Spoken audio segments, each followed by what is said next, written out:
Is it visible to you all screen? Yes sir. Clearly visible है? क्या लिखा है मैंने बोर्ड पे?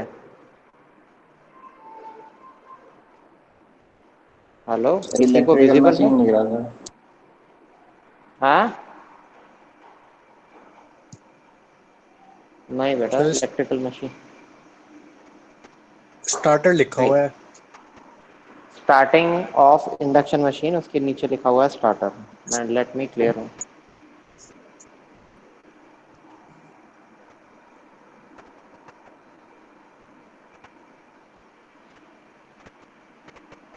अब कुछ क्लियर है? यस सर क्लियर था। था? नहीं सर क्लियर नहीं है। हो, हो जाएगा, सर थोड़ी देर खराब में हो हो गया, सकता है। क्लियर था पिछले। हो जाएगा एक आध मिनट में बेटा। It can be possible internet speed के ऊपर।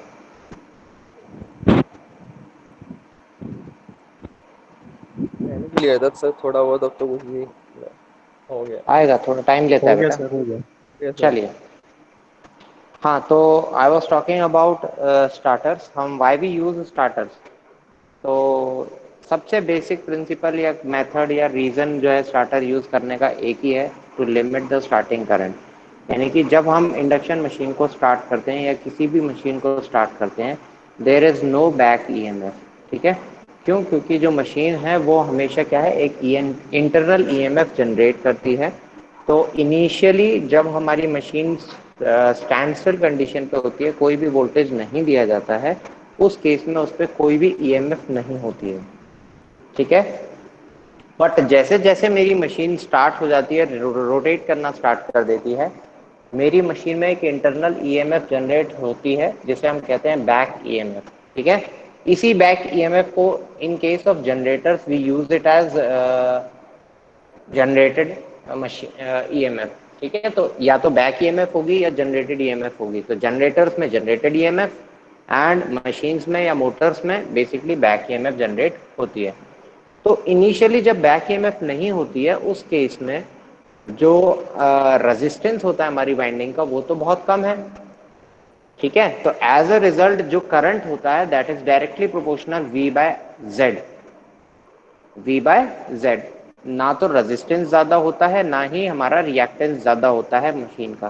क्योंकि अगर मशीन में रेजिस्टेंस एंड रिएक्टेंस को ज्यादा कर देंगे तो इसका मतलब leakage as well as resistance drops बहुत ज्यादा हो रहे हैं। तो that is non beneficial for us. तो इसलिए we always think of this thing कि हम मशीन का resistance and reactance within the limits या विद इन लो वैल्यूज रखें।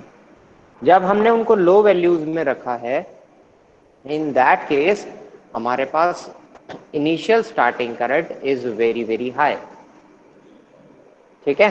तो मशीन मैंने जैसे ही स्टार्ट करी तो मेरी मशीन बहुत तेजी से बहुत हाई अमाउंट ऑफ करंट लेना शुरू कर देती है। ठीक है? Which is not the condition I require. मैं नहीं चाहता हूं कि मेरी मशीन इतना ज्यादा करंट कंज्यूम करे। ठीक है? ना ही मैं चाहता हूं कि मेरी मशीन जो है क्या हाई करंट पे क्या होगा, इंसुलेशन डैमेज हो जाएगी। क्यों? क्योंकि आई स्क्वायर आर लॉसेस अगर मेरा कुछ देर तक हाई करंट ट्रैवल करता रहा, कुछ देर में आई स्क्वायर आर लॉसेस इतना हीट प्रोड्यूस कर देंगे कि इंसुलेशन मेरी खराब हो जाएगी। तो एज अ रिजल्ट मैं क्या करता हूं, मैं स्टार्टर्स का यूज करता हूं। तो स्टार्टर क्या काम करते हैं, इस हाई करंट को विद इन द लिमिट्स रखने की कोशिश करते हैं। तो बेसिकली जो हम स्टार्टर्स का एप्लीकेशन करते हैं या यूज करते हैं, it is for limit of starting currents.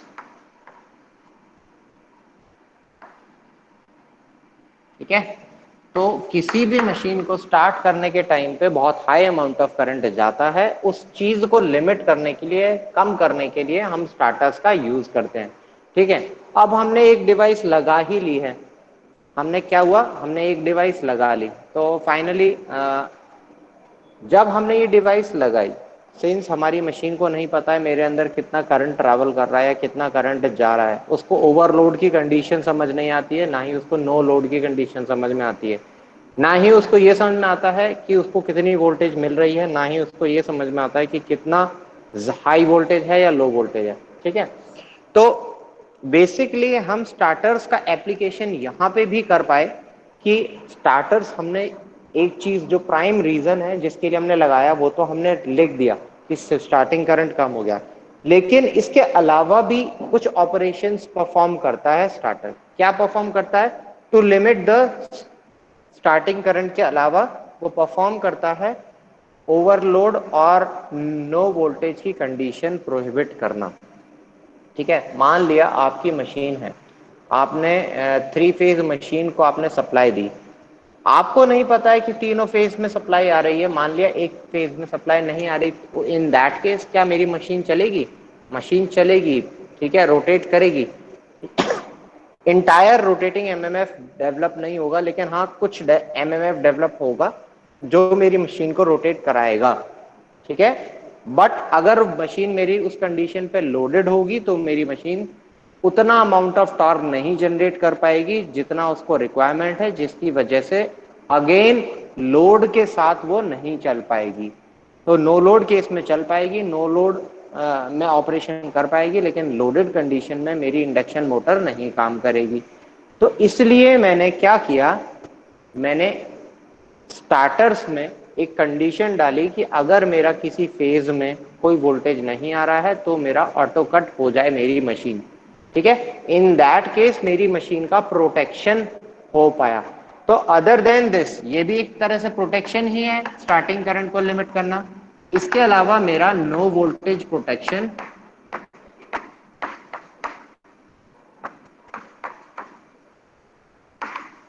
ठीक है, एक आया नो वोल्टेज प्रोटेक्शन और दूसरा आया हमारे पास overload.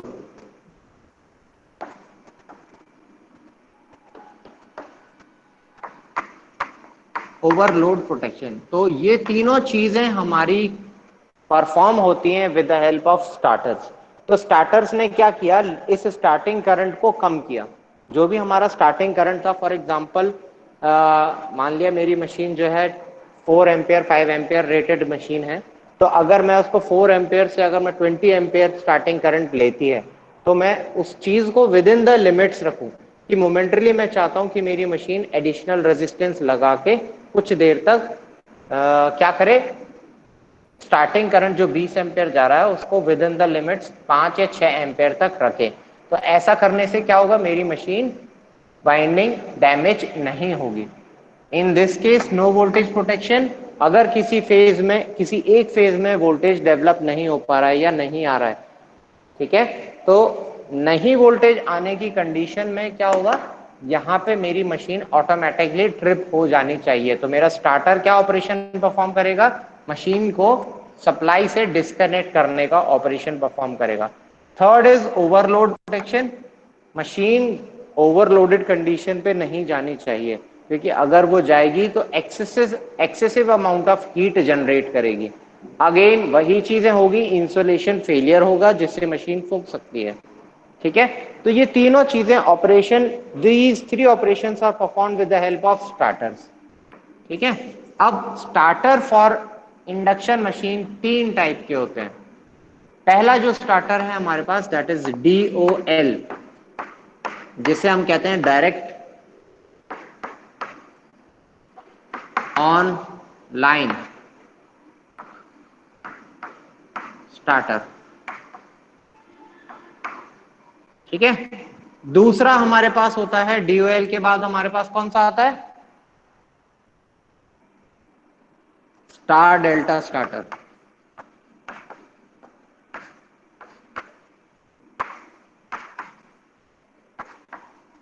This is used for heavy machines, heavy rated machines.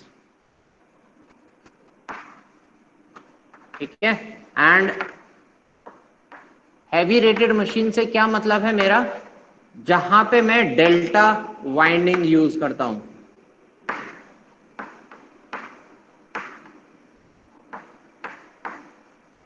ठीक है, तो जहां जिस मशीन में मैं डेल्टा वाइंडिंग का यूज करता हूं उस केस में मैं स्टार डेल्टा स्टार्टर का एप्लीकेशन करता हूं।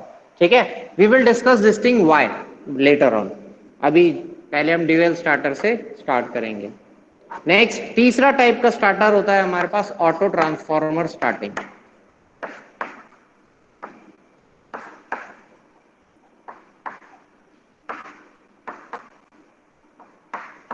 ठीक है, तो ये 3 टाइप के हमारे पास स्टार्टर होते हैं।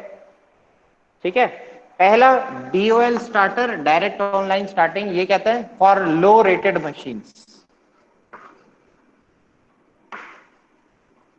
लो रेटेड मशीन्स। ठीक है, जिनकी मशीन कैपेसिटी बहुत कम होती है, लगभग 5 HP तक की मशीन, 5 HP तक की मशीन मैं इस ड्यूएल स्टार्टर से स्टार्ट कर सकता हूँ। ठीक है, 5 हॉर्स पावर की मशीन जो होगी मैं उसको डायरेक्ट ऑनलाइन स्टार्टर की हेल्प से स्टार्ट करता हूँ। क्यों? क्योंकि इन मशीन्स का इनर्शिया कम होता है कंपैरेटिवली। तो जब हमारे रोटर का इनर्शिया कम होता है तो these machines takes less time compare to heavy rated machines. ठीक है, तो इसलिए मैं क्या करता हूँ, डायरेक्ट ऑनलाइन स्टार्टर सबसे ज्यादा कॉमनली यूज्ड वो है मेथड है जो अप्लाई किया जाता है for starting of this induction machine. ठीक है, तो इसमें क्या है, ड्यूएल स्टार्टर में अगर मैं ध्यान से देखूं, इंटरनल स्ट्रक्चर अगर मैं आप लोगों को बाद में शेयर करता हूं। ठीक है,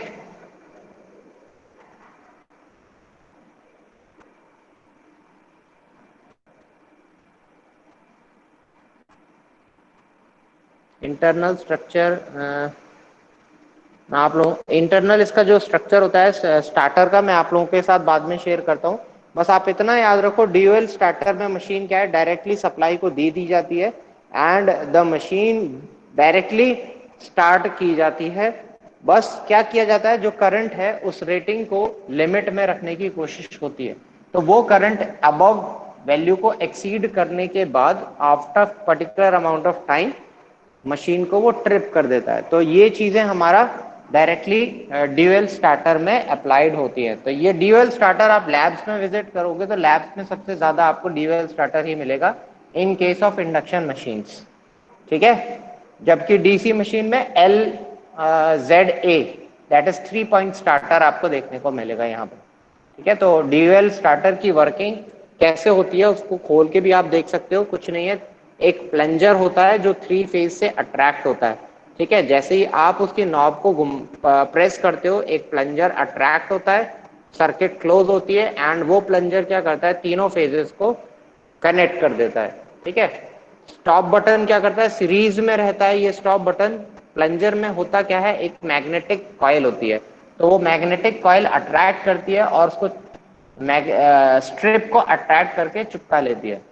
ठीक है, 3 फेजेस से, तीनों फेजेस इंडिविजुअली कांटेक्ट में आ जाते हैं। अब जब हमें वो डिस्कनेक्ट करनी है तो हमें क्या करना पड़ेगा, जो मैग्नेटिक स्ट्रिप है उसकी सप्लाई ऑफ करनी पड़ेगी। तो मैग्नेटिक स्ट्रिप के सीरीज में लगी रहती है हमारे पास एक NC switch.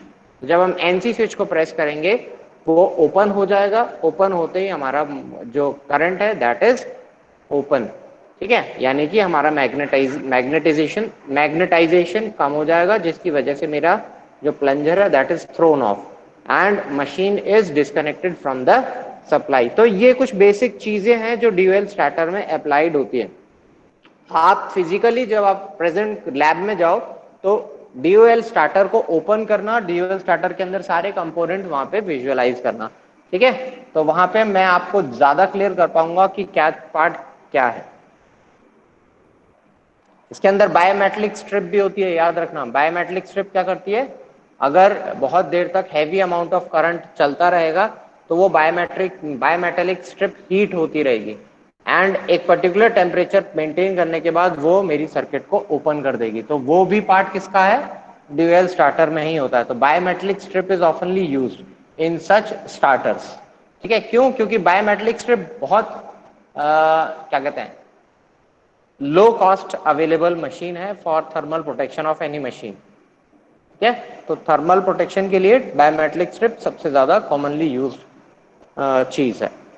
Next is your star delta starter.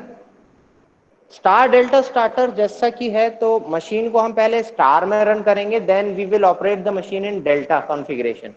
ठीक है, तो इन सच मशीन्स यहाँ पे हमारे पास देखो मैंने स्पेशली मेंशन किया है, the machine should be delta winding, only and only delta winding machines are used here star machines can not be employed with this star delta starters, ठीक है। एंड डेल्टा मशीन्स हम कहाँ use करते हैं, जहां पे हमें हैवी रेटेड इक्विपमेंट्स यूज करने हैं या हैवी रेटेड लोड को हमें रन करना है।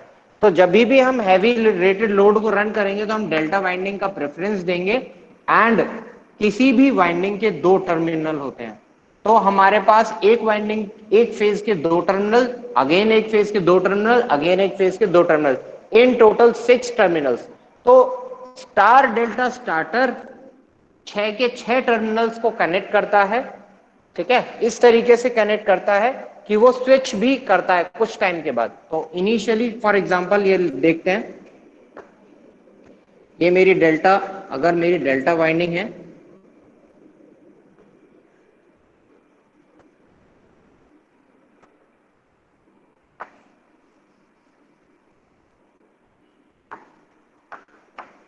एक A1 A2 B1 B2 C1 C2, ठीक है। मशीन मेरी क्या है, डेल्टा कॉन्फ़िगरेशन में होनी चाहिए थी। मैंने क्या किया, एक स्टार्टर लगाया। मैं यहां दिखाता हूं आप लोगों को starter.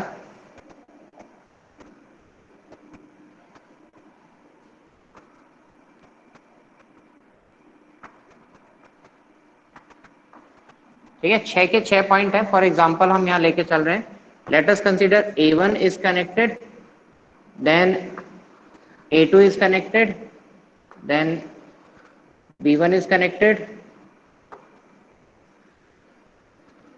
B2, then finally C1। चलिए मैं लीनियर वे में कनेक्ट कर रहा हूं, इस तरीके से हमने सारे पॉइंट्स कनेक्ट कर लिए, ठीक है। जब मेरे को इनिशियली मैं क्या करता हूं, मेरी ये मशीन है तो I am applying a VL voltage to it, ठीक है। तो मैंने यहां से 3 फेज सप्लाई लिया, this is my 3 phase supply, ठीक है।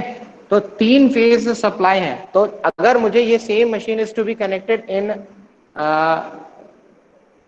मतलब you have to connect this machine in star. Initially हम क्या करेंगे, स्टार में कनेक्ट करने के लिए इसको इससे कनेक्ट करेंगे, इसको इससे कनेक्ट करेंगे, इसको इससे, and this winding is connected, ठीक है। तो हमने क्या किया, A1 B1 and C1 points are directly connected to the supply with the help of contactors, and this A2 B2 and C2 is connected directly, short circuited, ठीक है। तो अब ये जो कॉन्फ़िगरेशन बनेगा मेरा क्या होगा, एक स्टार कॉन्फ़िगरेशन बन जाएगा कुछ इस पैटर्न का।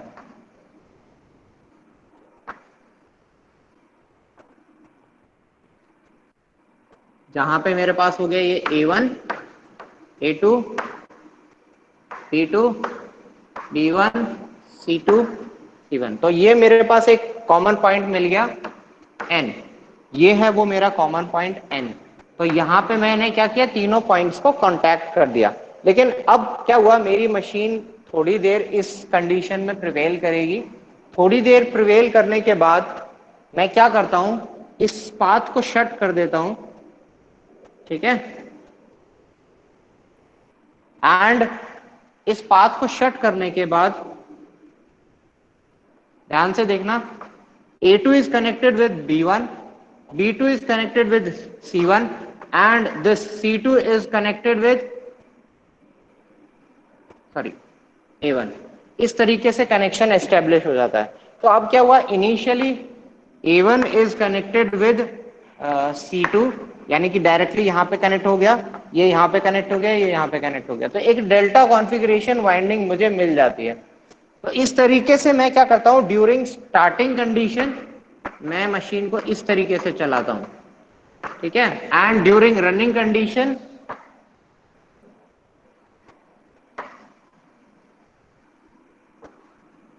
ठीक है, केवल आप कंस्ट्रक्शन पे ध्यान ना देना, केवल आप फेनोमेनन को एक्सप्लेन, फेनोमेनन को समझना। This is A1, this is A2,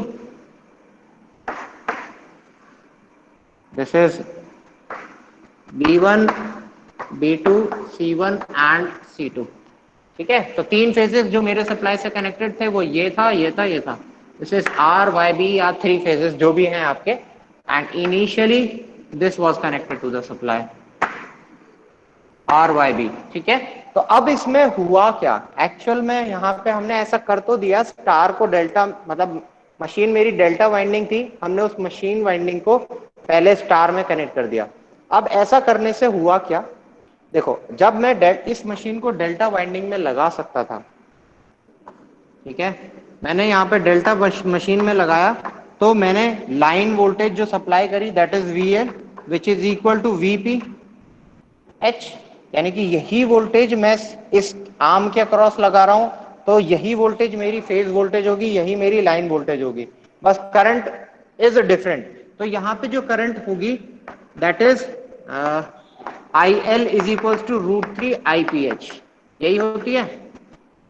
ठीक है, तो करंट हमारी फिलहाल इस कंडीशन में क्या है, √3 IPH। यहाँ पे वोल्टेज है मेरे पास VL is equal to VPH। अब देखो जब मैं लाइन वोल्टेज मैंने यहाँ पे अप्लाई करी, ठीक है, this entire voltage is line voltage which is equal to for example 220 volt. यहाँ पे भी हमने फॉर एग्जांपल 220 वोल्ट लिया था। ठीक है, तो 220 वोल्टेज हमने अप्लाई किया, लेकिन अब अगर हम पर्टिकुलरली एक फेज की बात करें तो एक फेज में वोल्टेज कितना हो जाएगा, that is VL by √3 which is equal to VPH। Am I right? ये वोल्टेज कुछ कम हो जाएगा, कितना कम हो जाएगा, डिवाइडेड बाय √3 टाइम्स।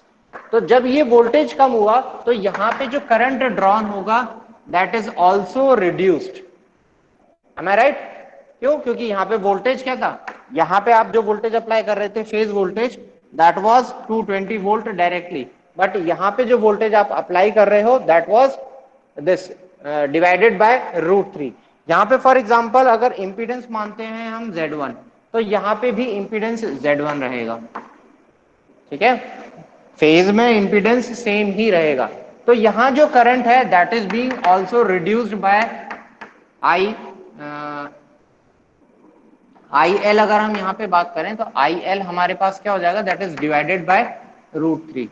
ठीक है, तो इस तरीके से हमने क्या किया, I have reduced the current to 1/3 of the actual current. यहाँ पे हमारे पास IPH था, यहाँ पे हमारे पास IPH बाय 3 आएगा, तो हमारा फेज करंट जो वैल्यू, फेज करंट वैल्यू होगी IPH बाय 3। ठीक है, क्योंकि √3 यहां से डिवाइड हो गया एंड √3 यहाँ और पावर की वजह से रिड्यूस आ गया है, तो √3 एंड √3 बिकम्स 3। तो हमने क्या किया, स्टार्टिंग केस में हमने करंट को रिड्यूस कर दिया 1/3। ठीक है, तो यानी अगर मैं 20 एम्पियर ले रहा था इनिशियली, तो अब मेरी मशीन कितनी करंट लेगी, केवल 1/3 of 20 ampere, that is 6.67 amperes या 6.7 एम्पियर्स मान लो। तो स्टार डेल्टा स्टार्टिंग में क्या होता है, initially we connect the machine in star, जिससे हमारा जो स्टार्टिंग करंट है that is reduce to 1/3 of the actual current, and कुछ टाइम 1/3 करंट लेने के बाद मशीन मेरी स्पीड में आ जाती है। इट टेक्स अराउंड लगभग 1 मिनट 1.5 मिनट के आसपास लगता है टाइम। तो आफ्टर 1 to 1.5 मिनट्स हम मशीन को स्विच कर देते हैं उसकी एक्चुअल वाइंडिंग से, जो कि है डेल्टा। ठीक है, तो इनिशियली स्टार्टिंग के लिए हम स्टार कनेक्शन यूज करते हैं, देन रनिंग कंडीशन के लिए हमने कौन सा यूज किया, डेल्टा वाइंडिंग यूज करी। तो इसलिए in these machine delta winding is must. ठीक है, इससे हुआ क्या, एडवांटेज क्या हुआ, एडवांटेज ये हुआ कि हमने स्टार्टिंग करंट को 1/3 टाइम्स रिड्यूस कर दिया। ठीक है, तो रिडक्शन इन करंट हमें मिलता है यहाँ पे, जिसकी वजह से हमें ये method is most adopted for mid range machines. ठीक है, जहां पे आपकी मिड रेंज मशीन्स होती हैं। ठीक है, heavy rated machines is basically compared to this. ठीक है, बट मिड रेंज मशीन्स में हम स्टार डेल्टा स्टार्टर यूज करते हैं। ये तो हो गए हमारे 2 मेथड्स। अब तीसरा मेथड क्या है, ऑटो ट्रांसफार्मर स्टार्टिंग।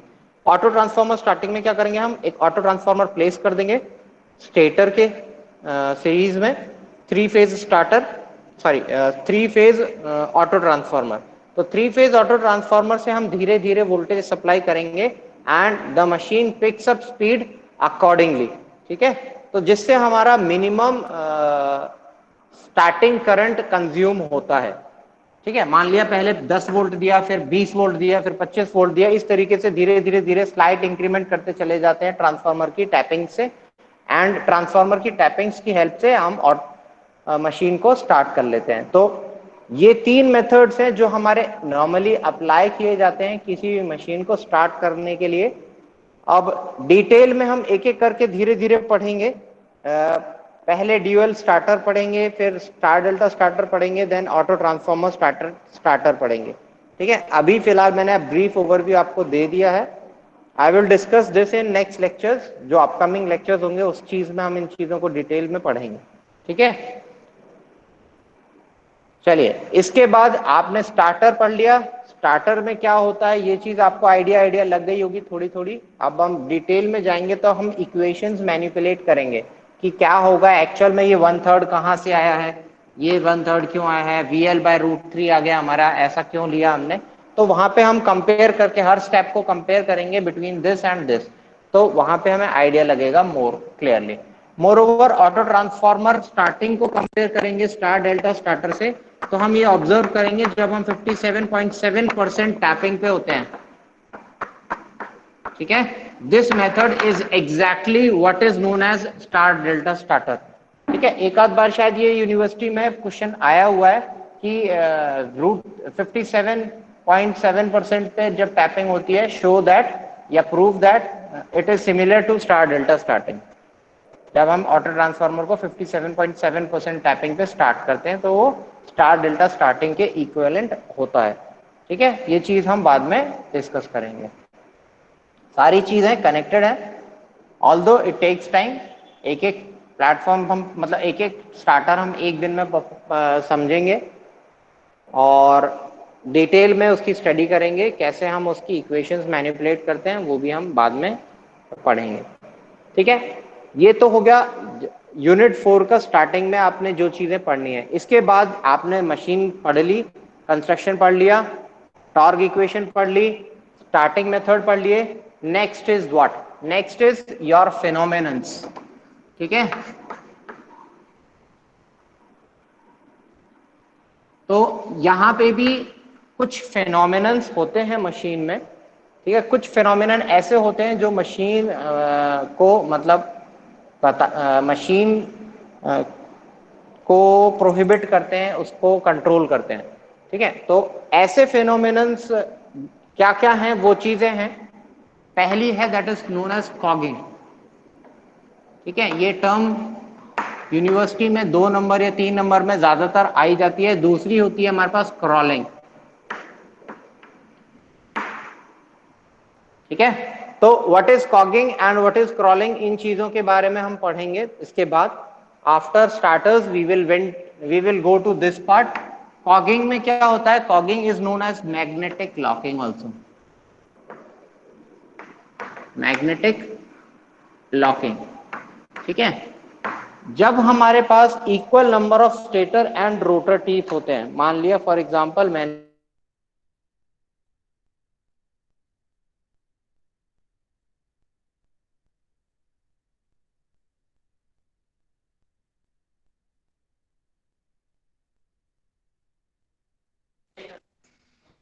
ठीक है, तो हमने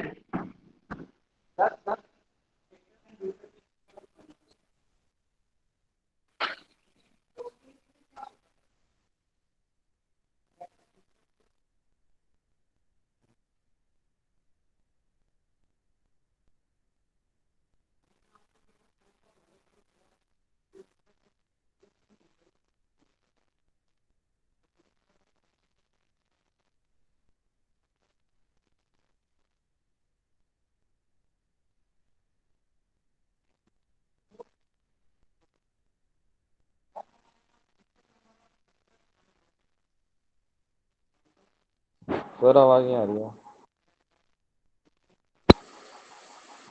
सर आवाज नहीं आ रही है सर। किसी और को आ रही है क्या आवाज?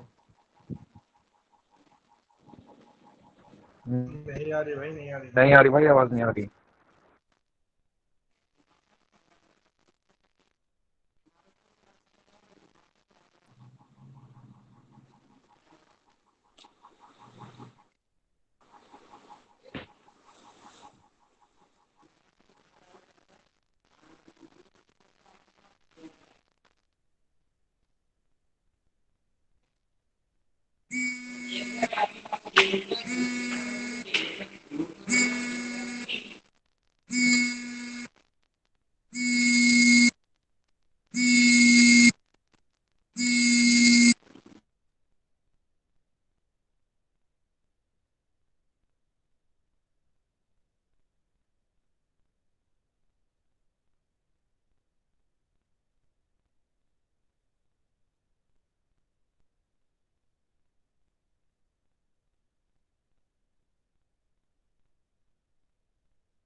हेलो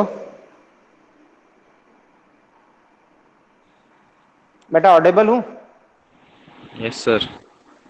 ठीक है। तो जब हमारे पास इक्वल नंबर ऑफ रोटर और स्टेटर पे टीथ होते हैं, ये स्लॉट हो गया, ये भी आपका स्लॉट हो गया, ठीक है। तो अभी इस टाइम पे क्या है, अगर ये रोटर है, इसको मूवमेंट करना है, ठीक है, सर्कुलर मोशन करेगा ये, तो ये शिफ्ट होगा थोड़ा सा। तो यानी कि ये चीज क्या होगा, डैश लाइन से मैं दिखाता हूं।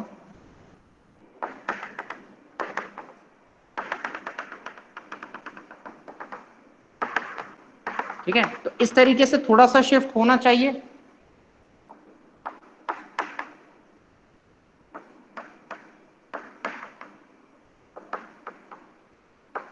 जब मैं इसको रोटर को थोड़ा सा शिफ्ट करूंगा तो देखो this air gap is increased, ठीक है, this air gap is increased, यानी कि मेरे जो फ्लक्स को है it has to travel a long path. जब तक ये वर्टिकली सामने फेसिंग में थे तब तक मिनिमम एयर गैप जा रहा था, ठीक है।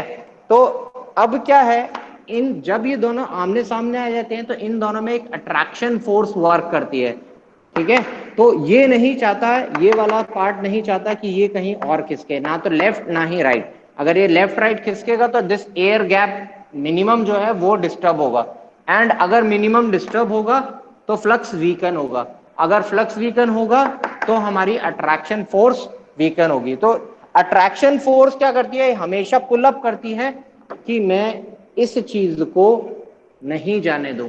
तो इस चीज को हम कहते हैं मैग्नेटिक लॉकिंग, ठीक है। तो मेरी मशीन क्या है, मैग्नेटिकली लॉक हो जाती है दोनों के बीच में, एम आई राइट। तो जब मेरी मशीन मैग्नेटिक लॉकिंग हो जाती है, इस कंडीशन को हम कहते हैं कॉगिंग, रुक जाना, कॉगिंग। कॉग मतलब होता है रुकना, स्टॉप। तो ये फिनोमिनन नॉर्मली बहुत ज्यादा ऑब्जर्व होता है जब आपके इक्वल नंबर ऑफ स्टेटर और रोटर टीथ होते हैं।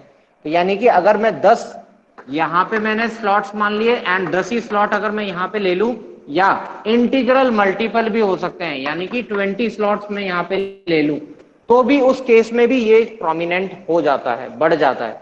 तो इसलिए वी प्रोहिबिट दिस थिंग कि कभी भी हम इक्वल नंबर ऑफ मल्टीपल नहीं लेते हैं।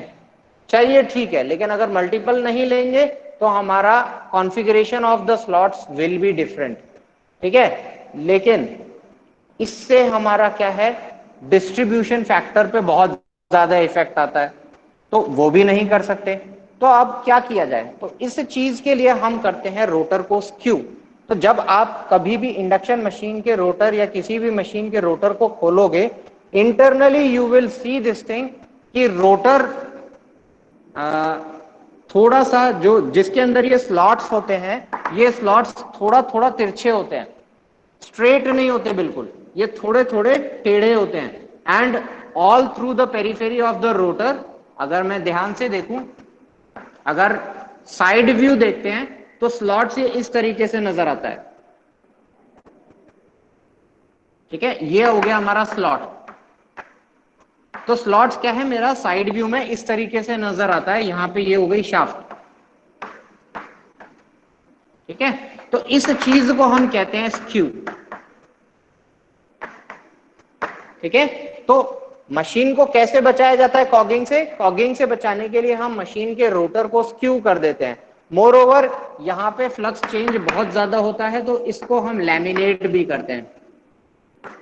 ठीक है, तो लैमिनेटेड शीट्स आर यूज। एक पतली पतली शीट्स ली, एक शीट के ऊपर दूसरी फंसाई और थोड़ा सा एंगल में फंसाई। ऐसा नहीं कि स्ट्रेट में रखनी है ये, तो थोड़ा थोड़ा डेविएशन हम लाते चलते हैं from this end to this end. ठीक है, थोड़ा डेविएशन, देन थोड़ा डेविएशन, देन थोड़ा डेविएशन, देन थोड़ा डेविएशन। हर में एक एक या 0.5 एंगल का चेंज लाते जाएंगे, जिससे कि हमारा एंड तक ये जो स्लॉट है वो डायगोनल कुछ कुछ हद तक मिले हमें। ठीक है, तो जब हमें डायगोनल मिलेगा तो the problem of cogging is removed. ठीक है, क्यों? क्योंकि अगर मैं यहाँ पे मान लो पोल फेस यहाँ लाई कर रहा है, तो स्टेटर पे पोल फेस तो स्ट्रेट रहेगा। ठीक है, तो ये वाला सेम कभी भी स्लॉट कभी भी सामने नहीं पड़ेगा पूरा 100%, हमेशा थोड़ा सा टेढ़ा रहेगा, तो बाहर हमेशा आउट रहेगा। तो जिसकी वजह से मैग्नेटिक लॉकिंग की कंडीशन हट जाती है। ठीक है, तो मैग्नेटिक लॉकिंग कैसे हटाते हैं हम? By method of skewing. हम रोटर को थोड़ा सा घुमा देते हैं, स्क्यू कर देते हैं। ठीक है, क्लियर? ये चीज क्लियर हो गई आप लोगों को? अब एक मेथड और है, that is known as crawling. कि व्हाट इज क्रॉलिंग? क्रॉल मतलब क्या करना होता है? रेंगना, धीरे धीरे चलना। ठीक है, तो ऐसा भी होता है कई बार मेरी मशीन धीरे धीरे रेंगती है, धीरे धीरे चलती है, स्लो। ठीक है, चलना तो क्या चाहिए था? अगर मैं 50 हर्ट्ज की सप्लाई दूं मशीन को, तो मेरी मशीन क्या है? It should have work on 1500 RPM, near about 1500 RPM, not exactly 1500 RPM, but very near about 1500 RPM. क्यों? क्योंकि इंडक्शन मशीन है, थोड़ी बहुत तो स्लिप होगी। ठीक है, तो अब इस केस में क्या किया जाए? तो क्रॉलिंग क्या चीज है, पहले तो हम ये समझते हैं। क्रॉलिंग है मशीन को स्लो, मशीन का जो स्पीड है दैट इज मेड स्लो। ठीक है, किसी तरीके से मेरी जो मशीन है वो स्लो ऑपरेट होती है, तो उस चीज को हम कहते हैं crawling.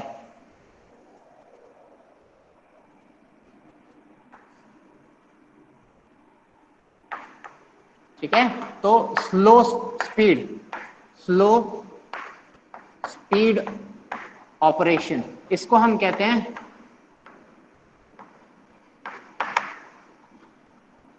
We call it as crawling. Slow speed operation को हम कहते हैं क्रॉलिंग। ठीक है, अब इसको कैसे हम मतलब कैसे समझे? तो अंडरस्टैंडिंग, ये एक जस्ट सिंपल एक फिनोमिनन है। ठीक है, अब आपने ऑब्जर्व किया मेरी मशीन हमने स्टार्ट करी लोड पे। ठीक है, तो हमारी स्पीड टॉर्क कैरेक्टरिस्टिक्स कुछ इस टाइप की होती हैं।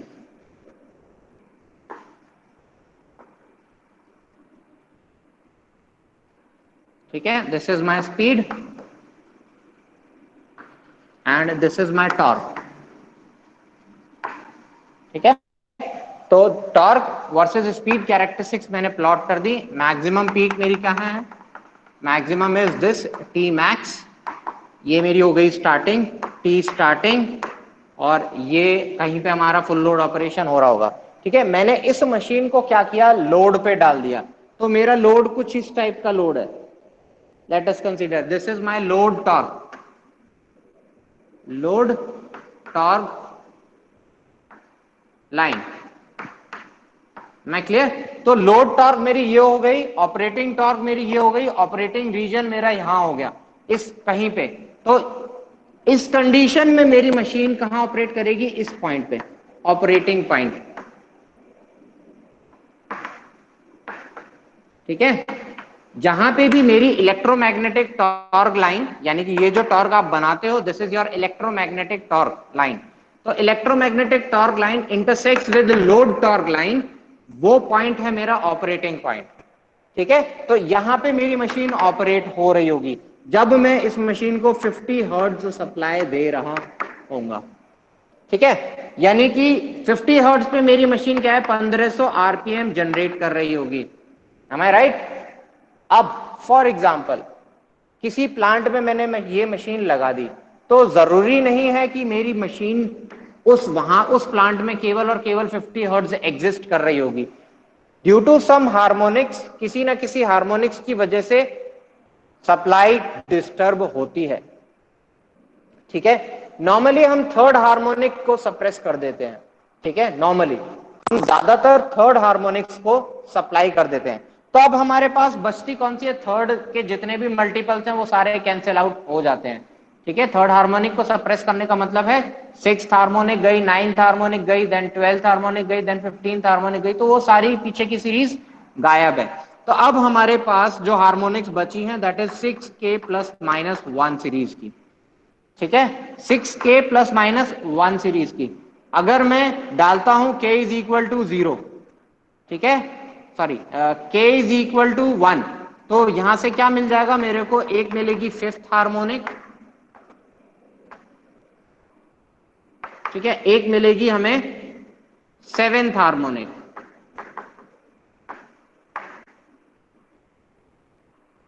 ठीक है, 5th हार्मोनिक हमेशा स्लो होती है प्रोसेस में एंड 7th हार्मोनिक थोड़ी सी फास्ट होती है।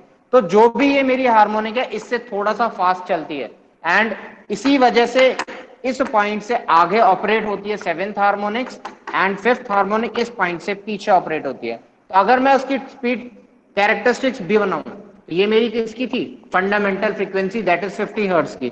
5th हार्मोनिक का मतलब है 50 इंटू 5, 7th हार्मोनिक का मतलब है 50 इंटू 7, तो इसकी फ्रीक्वेंसी बहुत ज्यादा हो गई, तो इसकी स्पीड क्या हो जाएगी, उतनी ही कम हो जाएगी। तो लगभग लगभग ये जो मेरे को कैरेक्टरिस्टिक्स मिलेगी वो यहां मिल जाएगी कहीं। This is my 7th order harmonics. ठीक है, ये 7th हार्मोनिक्स की वजह से एंड 5th हार्मोनिक की वजह से क्या होगा, 5th हार्मोनिक की वजह से मेरी ऐसे सप्लाई हो गई। This is my 5th harmonic. ठीक है, तो 7th हार्मोनिक हमेशा याद रखना, जैसे जैसे हम ऑर्डर ऑफ हार्मोनिक्स इंक्रीज करते हैं तो amplitude of the harmonics decreases. तो इसलिए मैंने 5th हार्मोनिक का एम्पलीट्यूड बड़ा बनाया है, 7th हार्मोनिक का एम्पलीट्यूड मैंने छोटा बनाया है। ठीक है, अब जो नेट टॉर्क होगी मशीन पे, जो नेट टॉर्क जनरेट होगी वो this torque plus this torque, total torque तो यही होगी, ये भी टॉर्क और ये भी टॉर्क। तो अब इक्विवेलेंट टॉर्क मेरी मशीन की कुछ इस तरीके से डेवलप हो जाती है।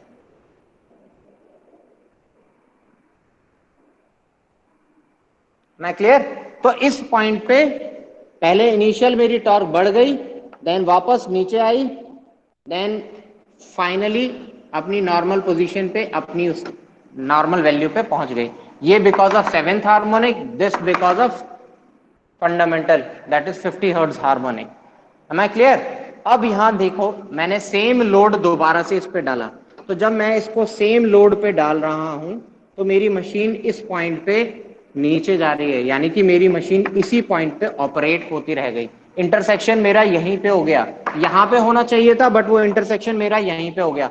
तो मेरी मशीन लगभग लगभग ns/7, थोड़ा सा ज्यादा है लेकिन लगभग लगभग ns/7 की स्पीड पे ट्रैप हो जाती है, इसी पॉइंट पे चलती रहती है, वहां तक जा ही नहीं सकती, क्योंकि वहां जाने के लिए क्या है, मुझे I have to reduce my electromagnetic torque, यानी कि इलेक्ट्रोमैग्नेटिक टॉर्क कम करनी पड़ेगी। तो अगर इलेक्ट्रोमैग्नेटिक टॉर्क में कम करूंगा तो मेरी मशीन स्टॉप हो जाएगी।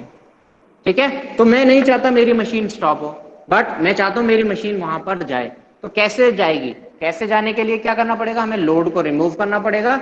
वंस मशीन को लोड से रिमूव करने के बाद I again put the load at some different value of point. ठीक है, तो what is crawling, basically crawling क्या है, क्रॉलिंग में मेरी मशीन ns/7 स्पीड पे ट्रैप हो जाती है, रुक जाती है। तो इस पॉइंट के बियॉन्ड नहीं जा पाती है। तो इस पॉइंट पे ट्रैप होना मतलब क्या है, कम स्पीड पे चलना, which is known as crawling. तो मेरी मशीन कब होती है, जब भी मेरी मशीन में हार्मोनिक सप्लाई मिलती है, ठीक है।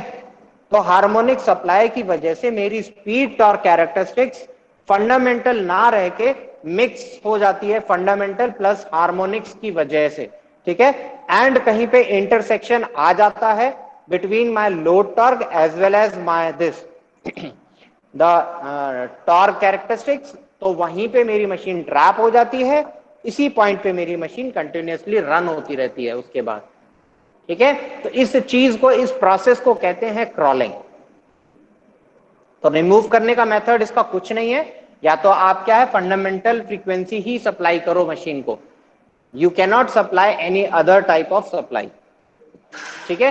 तो this is basically the method to मतलब what is crawling and how it can be rectified या रिमूव, ठीक है। तो आप ज्यादातर कोशिश यही करोगे कि सप्लाई 50 हर्ट्ज की दो, जिससे कि हमारी फंडामेंटल वेव ही रहे, ये वाली वेव्स ना रहे सप्लाई में।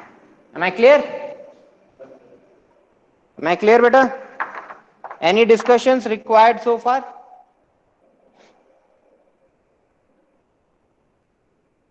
Hello? No, sir. Clear to all?